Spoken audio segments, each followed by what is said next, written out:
आपने मुफ्टी की कभी ना कभी कोई जीन्स खरीदी होगी या कोई ना कोई आउटलेट तो ज़रूर देखा होगा।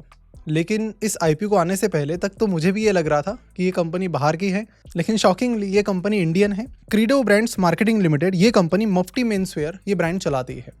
अब इसकी जो शुरुआत है वो बहुत ही इंटरेस्टिंग है, उसके बारे में तो हम बात करेंगे ही करेंगे। पर साथ ही अब हम देख रहे हैं कि लेफ्ट राइट सब जगह से आईपीओ आ रहे हैं। तो क्या ये आईपीओ ओवर वैल्यूड है या फिर अंडर वैल्यूड है, यहाँ पर लिस्टिंग इनके क्या चांसेस हैं, और कंपनी का जो पूरा बिजनेस मॉडल है वो कैसे वर्क करता है, और क्या कुछ बिजनेस पोटेंशियल इस बिजनेस में है, इन सारी चीज़ों के बारे में इस वीडियो में हम बात करेंगे। नमस्कार, मैं प्रसाद आपका आज के इस वीडियो में स्वागत करता हूँ। देखिए, पिछले 2 साल में 42% की रेवेन्यू ग्रोथ और 374% की प्रॉफिट ग्रोथ देने वाली इस कंपनी की जो शुरुआत जो हुई थी वो बहुत ही सामान्य सी थी। इस कंपनी की शुरुआत की मिस्टर कमल खुशलानी ने। मिस्टर खुशलानी कोई बिजनेस फैमिली से नहीं आते थे। शुरुआत में इन्होंने कैसेट कंपनीज में काम किया, फिर उन्होंने 1992 में 10,000 रुपए उधार लेकर अपना एक बिजनेस शुरू किया और इस कंपनी का नाम था mister and mister shirt company. और फिर इस कंपनी के जरिए उन्होंने अपनी फॉर्मल एंट्री की एपरल बिजनेस में, जिसे काफी कुछ सक्सेस भी मिला। लेकिन 1998 में उन्होंने एक ट्रेंड ऑब्जर्व किया। उस दौरान कुछ कुछ होता है और कई सारी ऐसी मूवीज आई जिन्होंने वेस्टर्न फैशन को काफी पॉपुलराइज किया, जिसका रिजल्ट ये था कि उस टाइम से धीरे धीरे वेस्टर्न फैशन की जो डिमांड थी वो बहुत ज़्यादा बढ़ने लगी। और इस डिमांड को मिस्टर खुशलानी ने बहुत जल्दी टैप कर लिया और उन्हें एक आइडिया तो थी कि ये कुछ बड़ी चीज़ बनने वाली है, इसलिए उन्होंने अपना पूरा फोकस इसी चीज़ पर लगाकर 1998 में मुफ्टी को लॉन्च किया। अब देखिए, शुरुआत तो उनकी काफ़ी स्ट्रगल भरी थी। खुद ही अपनी बाइक पर ये वेयर हाउस में फैब्रिक लेकर जाते थे, उसके बाद जो भी फाइनल प्रोडक्ट है अपनी बाइक पर ही उसे लेकर बेचते थे। इनका कोई शॉप नहीं था, ना ही कोई एम्प्लॉयज़ थे, तो अकेले अकेले ही सब कुछ मैनेज करते थे। लेकिन जल्द ही इनके जो प्रोडक्ट्स हैं उन्हें बहुत अच्छा रिस्पॉन्स मिलने लगा, जिसके बाद इनका बिजनेस बढ़ने लगा। लेकिन इनके बिजनेस का जो सबसे इंपॉर्टेंट इन्फ्लेक्शन पॉइंट है वो तब आया जब इन्होंने स्ट्रेच जीन्स लॉन्च की। देखिए, स्ट्रेच जीन्स आजकल तो बहुत कॉमन है, लेकिन उस टाइम बहुत ही लिमिटेड कंपनीज प्रोवाइड करती थी और उसमें से एक मुफ्टी थी। अब देखिए, मुफ्टी ने अपनी ब्रांड पोजिशनिंग हमेशा अलग रखी है। देखिए, आर्मी में जो कैजुअल ड्रेसिंग होती है ना, उसे मुफ्टी कहते हैं। अगर आपकी किसी आर्मी ऑफिसर से बातचीत होती रहती है तो आपने ये वर्ड कभी ना कभी तो सुना ही होगा। अब देखिए, मुफ्टी का ये जो मीनिंग है ये बहुत कम लोगों को पता है, इसलिए ज़्यादातर लोगों को तो यही लगता था कि ये कोई यूएस वगैरह की कंपनी है, लेकिन है ये पूरी तरह से इंडियन। अपना जो फैब्रिक है ये इंडियन कंपनी से ही सोर्स करते हैं। साथ ही मैन्युफैक्चरिंग के लिए इंडियन कंपनीज को ही ये आउटसोर्स करते हैं चीज़ें, और छोटी छोटी चीज़ें से बटन है और बाकी एक्सेसरीज है वो भी ये इंडिया से ही सोर्स करते हैं। तो पूरी आप बोल सकते हैं कि मेड इन इंडिया इनके प्रोडक्ट्स हैं, लेकिन पोजिशनिंग वेस्टर्न कंपनी की तरह है। तो अपनी अच्छी प्रोडक्ट क्वालिटी और अपनी अच्छी ब्रांड पोजिशनिंग का इन्हें काफ़ी फायदा मिला है, जिसके चलते कंपनी के पास 600 डायरेक्ट एम्प्लॉयज़ है और 2000 इनडायरेक्ट एम्प्लॉयज़ है। अब सवाल ये आता है कि कंपनी अपना बिजनेस करती कैसे है। जो कंपनी का जो मेन रेवेन्यू वो आता है ईबीओ से। ईबीओ माने एक्सक्लूसिव ब्रांड आउटलेट, यानी अपने मॉल में या फिर कई जगह पर मुफ्टी के डेडिकेटेड आउटलेट्स देखे होंगे। तो देखिए, इनके 404 एक्सक्लूसिव ब्रांड आउटलेट्स हैं, 1332 मल्टी ब्रांड आउटलेट्स हैं, 71 लार्ज फॉर्मेट स्टोर्स में भी अवेलेबल हैं। साथ ही जो ऑनलाइन ई कॉमर्स वेबसाइट्स है वहां पर भी इनके प्रोडक्ट आपको आसानी से मिल जाएंगे। अब देखिए, कंपनी के प्रोडक्ट्स ऑफलाइन मॉडल के जरिए भी बेचे जा रहे हैं, ऑनलाइन मॉडल के जरिए भी बेचे जा रहे हैं। असली बिजनेस कहाँ से आ रहा है, तो कंपनी का आप देख सकते हैं मोर देन 50% जो रेवेन्यू है वो एक्सक्लूसिव ब्रांड आउटलेट से ही आता है।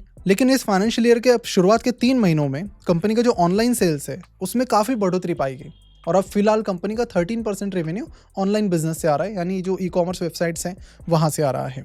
अगर हम कंपनी के फाइनेंशियल्स पर नजर डालें तो कंपनी के फाइनेंशियल्स यहाँ पर बहुत तेजी से बढ़ रहे हैं। पिछले 2 सालों में कंपनी का जो रेवेन्यू है वो कंपाउंडेड सालाना 42% से, और जो प्रॉफिट है वो कंपाउंडेड सालाना 374% से बढ़ा है। तो अब सवाल ये आता है कि क्या ये जो ग्रोथ चल रही है ये एक सस्टेनेबल ग्रोथ है या फिर एक टेम्पररी ग्रोथ है। बिकॉज कई सारी कंपनीज हमें ऐसी दिखती है जो बराबर आईपीओ के टाइम ये बहुत तेज़ी से ग्रो करने लगती है। तो क्या ये इसमें से एक है? इसके लिए हमें थोड़े बिजनेस के इनसाइट्स को देखना पड़ेगा।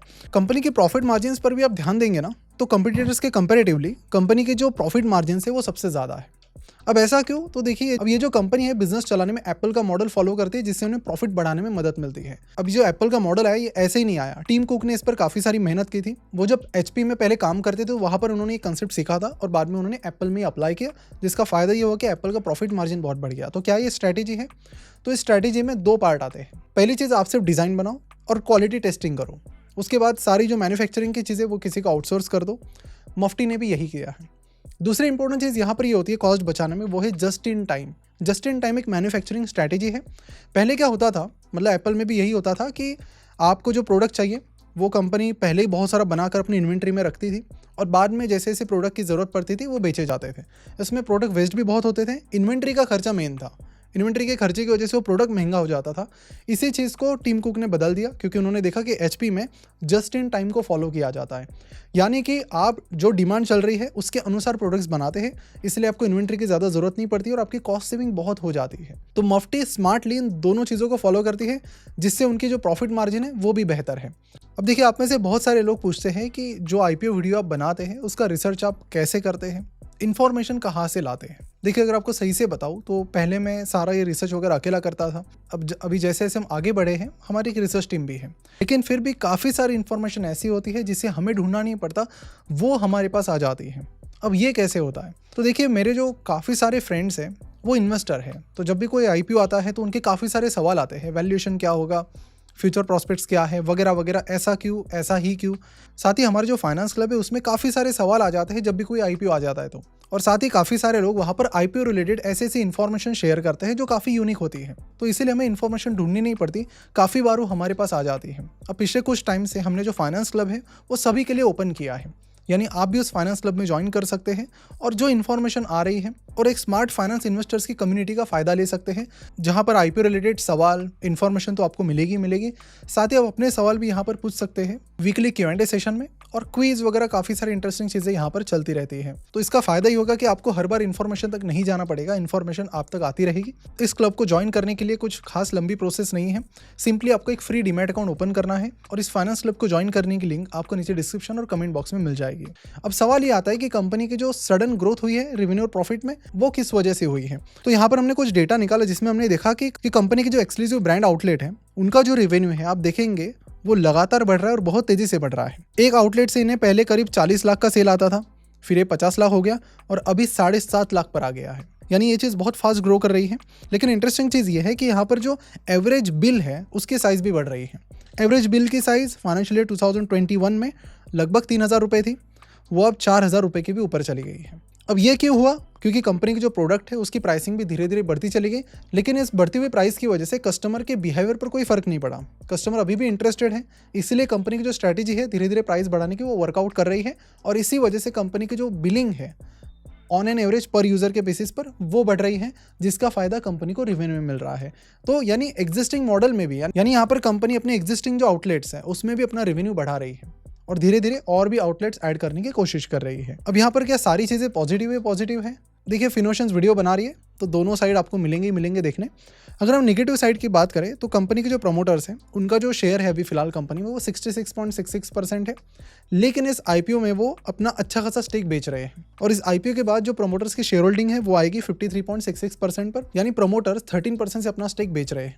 इंटरेस्टिंग चीज़ ये है कि ये कंप्लीटली ऑफर फॉर सेल है, यानी जो भी पैसा आप इस कंपनी में अभी इन्वेस्ट करेंगे आईपीओ में, वो सारा का सारा कंपनी के प्रमोटर्स की जेब में जाएगा, तो कंपनी को इसमें से कोई भी 1 रुपया भी नहीं मिलेगा अपना बिजनेस ग्रो करने के लिए या फिर बाकी चीज़ों के लिए। अब यहाँ पर हमने ये पता करने की बहुत कोशिश की कि एग्जैक्टली क्यों कंपनी के प्रमोटर्स अपना स्टेक बेचना चाहते हैं, लेकिन कोई खास रीज़न हमें मिला नहीं है। लेकिन मेरे हिसाब से एक बहुत बड़ा नेगेटिव पॉइंट है, जब कोई प्रमोटर अपनी कंपनी से इतना अच्छा खासा स्टेक बेचता है तो ऑफकोर्स वो एक रेड फ्लैग होता है, जबकि वो बिजनेस इतनी तेजी से आगे बढ़ रहा है। तो इतनी फास्ट ग्रोइंग कंपनी में प्रमोटर्स को अच्छा खासा स्टेक बेचना, ये मतलब बहुत ही रेयर चीज़ है। कंपनी के कंपटीटर्स देखते हैं, Aditya Birla fashion and retail, go fashion है, अरविंद है, या फिर केवल किरण क्लॉथिंग है। तो इन सब में आप देखेंगे कि जो रेवेन्यू और प्रॉफिट ग्रोथ है वो मफ्टी से कम ही है, और फिर भी प्रमोटर अच्छा खासा स्टेक बेच रहे हैं, सो दैट्स वेरी रेयर। अब बात करते हैं कंपनी के मोस्ट इंपॉर्टेंट चीज़ के बारे में, जो कि है वैल्यूएशन, कि क्या वैल्यूएशन कंपनी का सही है। तो अगर हम सिंपली पी रेशो को देखते हैं तो कंपनी का जो आईपीओ आ रहा है वो 22.9 के पी रेशो पर आ रहा है, जबकि कंपनी के जो बाकी कंपटीटर्स हैं उनके पी रेशोस कुछ इस तरह के हैं। इसमें सिर्फ अरविंद का 22 के नीचे है, बाकी सबका ज़्यादा है। तो हम कह सकते हैं कि वैल्यूएशन इनका फेयर है, रिजनेबल लग रहा है, कोई ज़्यादा वैल्यूएशन ये मांग नहीं रहे। मतलब अभी तो बुल रन चल रहा है आईपीओ का, तो ऑफकोर्स कई सारी कंपनी, जैसे हमने लास्ट कंपनी की भी बात की थी जिन्होंने काफ़ी हाई पी रखा था, मुथूट माइक्रोफिन ने, लेकिन यहाँ पर ऐसी चीज़ नहीं है, रिजनेबल वैल्यूएशन लग रहा है। अगर ग्रे मार्केट प्रीमियम की बात करें तो आज इसका ग्रे मार्केट प्रीमियम 40% के करीब चल रहा है, जो कि ठीक है, अच्छा है। लेकिन देखिए, लिस्टिंग इनकी जब बात आती है तो 2 चीज़ें इंपॉर्टेंट है। ग्रे मार्केट प्रीमियम अच्छा होना ही होना चाहिए, एटलीस्ट 30% का। कंपनी पहले 2 दिन में एटलीस्ट 8 to 9 टाइम सब्सक्राइब होनी चाहिए ओवरऑल। अगर ये दोनों चीज़ें सही जाती है तो डेटा ये कहता है कि 99% टाइम लिस्टिंग गेन अच्छा मिलता है। लेकिन अगर ये दोनों फैक्टर ऐसे नहीं होते तो फिर प्रॉब्लम हो जाती है। तो ये दोनों चीज़ें आप ट्रैक कीजिए और उसके बाद लिस्टिंग गेन के लिए एंटर करना है नहीं करना है इसका डिसीजन लीजिए। अब अगर आप लॉन्ग टर्म इन्वेस्टर है तो आप सोचेंगे कि हमारे लिए यहाँ पर क्या है, तो देखिए मफ्टी ना उन लोगों को टारगेट करते जो यंग है। इंडिया के जो मीडियन एज है इंडियंस का वो 28 के करीब है। अगर आप चाइना का देखेंगे 38 है, यूएस का 38 है, यूरोप में कुछ कंट्रीज़ का देखेंगे वो 40 के करीब है, साउथ कोरिया का 44 है। तो ऐसे में यंग पॉपुलेशन यहाँ पर है, तो इन जैसे जो बिजनेस हैं एटलीस्ट अगले कुछ सालों में इनके लिए काफ़ी अच्छा पोटेंशियल है। और दूसरी इंटरेस्टिंग चीज़ मैं यहाँ पर ये बताना चाहूँगा कि जो per capita final consumption expenditure है, यानी एक व्यक्ति कितना सालाना अपनी सारी जो अपनी नीड्स है उस पर कितना खर्च कर रहा है सालाना, तो उसका नंबर लगातार बढ़ रहा है। 2015 में ये $715 था, अभी $1287 पर चला गया है। अब ये क्यों हो रहा है? क्योंकि इंडिया में जो लोअर मिडिल क्लास से अपर मिडिल क्लास में लोग बहुत फास्ट ट्रांसफॉर्म हो रहे हैं।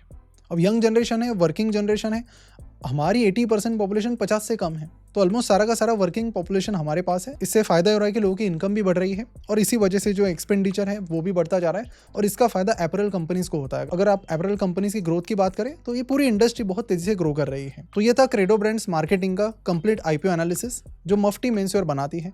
तो आप क्या कर रहे हैं, अप्लाई कर रहे हैं, नहीं कर रहे, रीज़न क्या है, नीचे कमेंट करके ज़रूर बताइए। अगला कौन सा IPO हमें एनालाइज करना चाहिए नीचे कमेंट करके ज़रूर बताइए, हम उसे भी कवर करने की कोशिश करेंगे। अभी रिसेंटली IRDA का IPO आया था, उसके बाद शेयर प्राइस बहुत क्रेजी बढ़ रही है।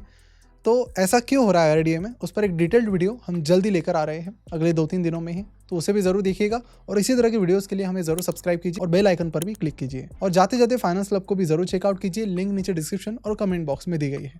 मिलते हैं अगले वीडियो में। Thank you so much for watching this video.